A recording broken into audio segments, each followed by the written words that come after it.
May tanong sa akin. Afternoon po, ito po tanong ko. Lahat ba ng OLA totally nag-report po ba sa CIC? Or banta lang ang lahat mga text blast nila? Sana masagot. Good afternoon po. Second ko po tanong, paano po if yung utang ay below 10K? Report din ba yan sa CIC? Maraming salamat po. Alright, napakagandang mensahe po nito.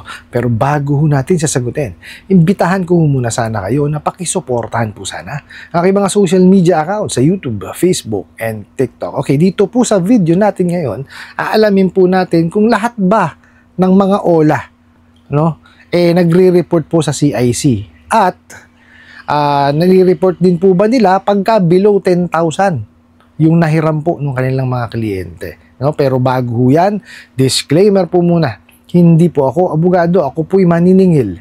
Lahat po ng sinasabi natin sa ating mga video is based on my experience at syempre po sa ating pong pagsasaliksik at pagtatanong sa mga kaibigan po nating abogado. At isa pa po, hindi ko po kinukonsinti ang hindi pagbabayad ng utang.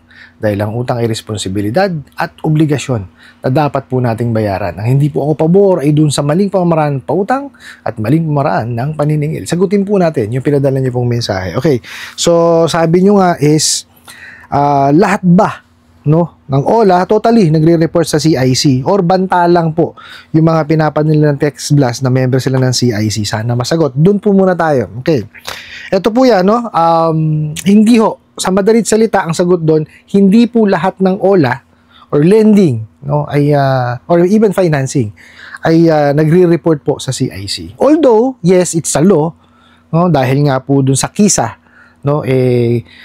kinreate po ang CIC o yung Credit Information Corporation, para po siya po yung maging pangunahing alagakan po ng basic information para po syempre lahat po ng mga nagpapautang ay makikita po doon, kung meron na kayong nahiram or whatever. Ngayon, sa hindi ko alam na dahilan, hindi ho lahat ng lending, financing po nagre-report po sa CIC. Kasi ayon po dun sa sa IRR nun, is dapat po lahat po ng mga lending, financing, banks, insurance, and even mga telecoms, ay required sila na maging miyembro or maging submitting entity po ng CIC.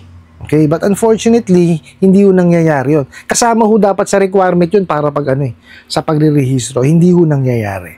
Pero I think na gagawin na po nila yan.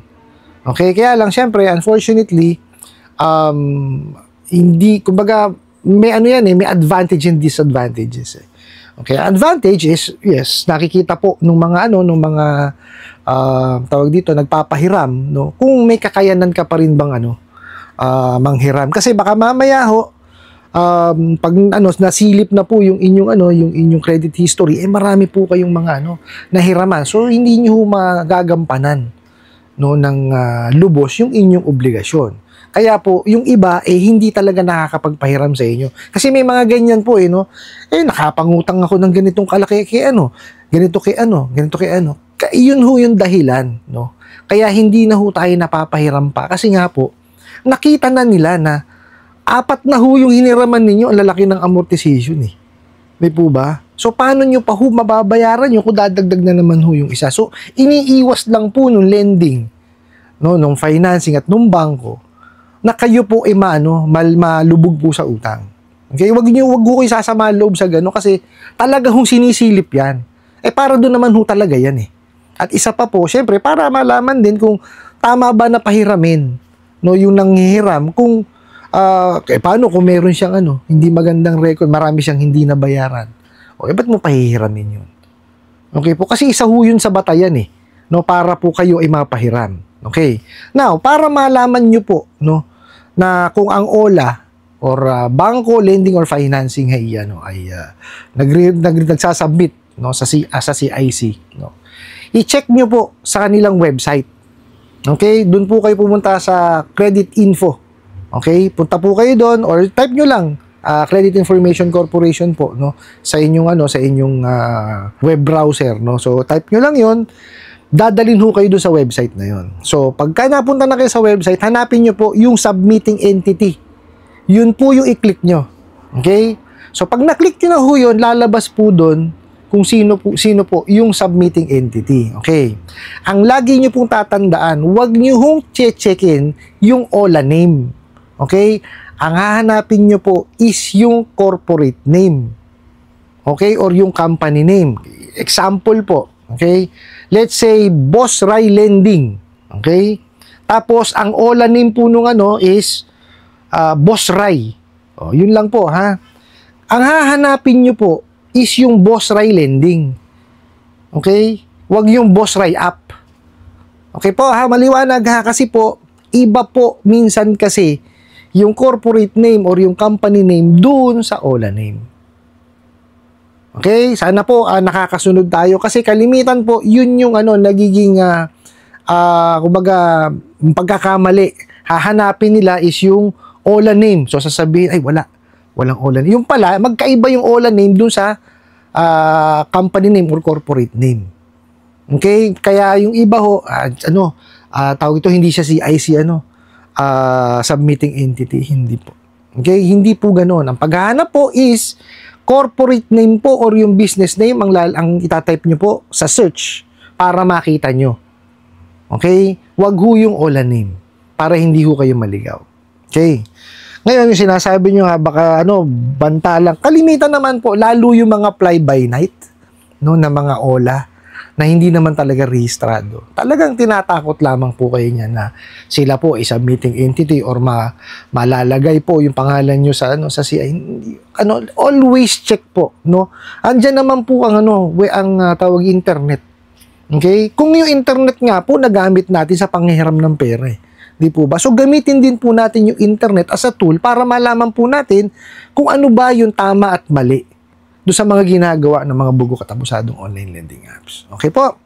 So, doon po sa inyong pangalawang tanong. Okay, sabi ang tanong nyo po is, kung below 10K po ba, nare-report din yan sa CIC? Yes, definitely. Okay? There's no, wala ho siyang minimum kung magkano po yung po pwedeng i-report. Basta po yan, submitting entity.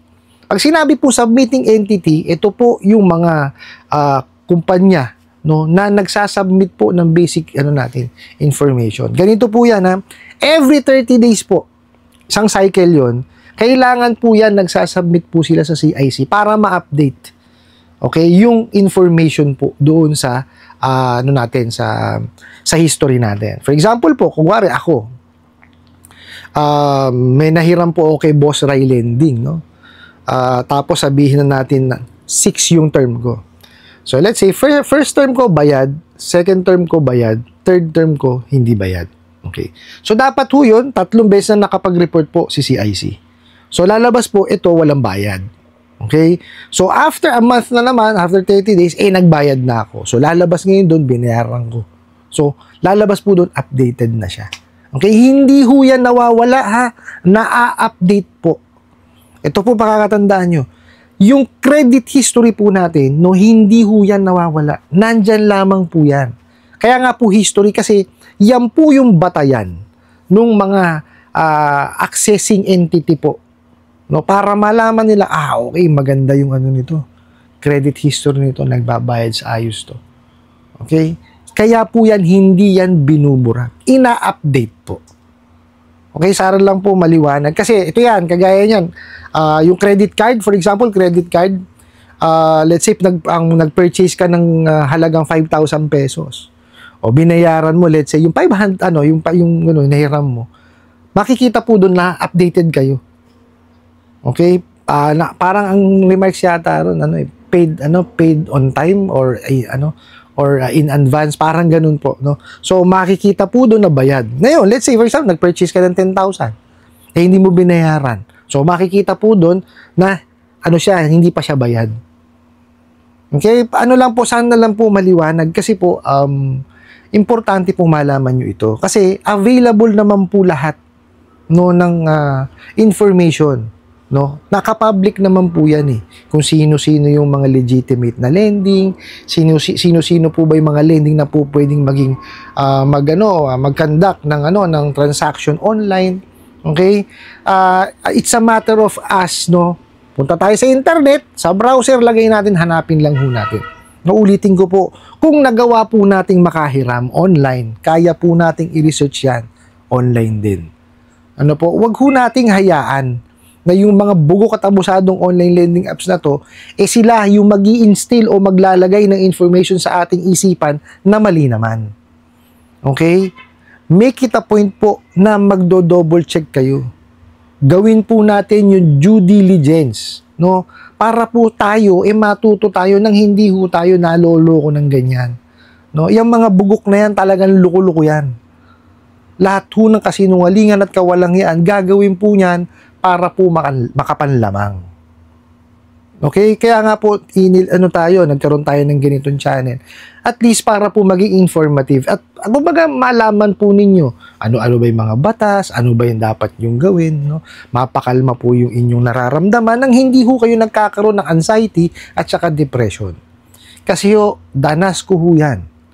Okay, yun pong aking anak, nagkaroon niyang anxiety at talaga naman yun yung isa sa malungkot kong sa buhay ko na panahon, kasi nga talagang pinagtangkaan niya po yung kanyang buhay. Kaya ako ginagawa ho ito dahil iba ho yung ginagawang stress ng mga bugok at abusadong online lending apps.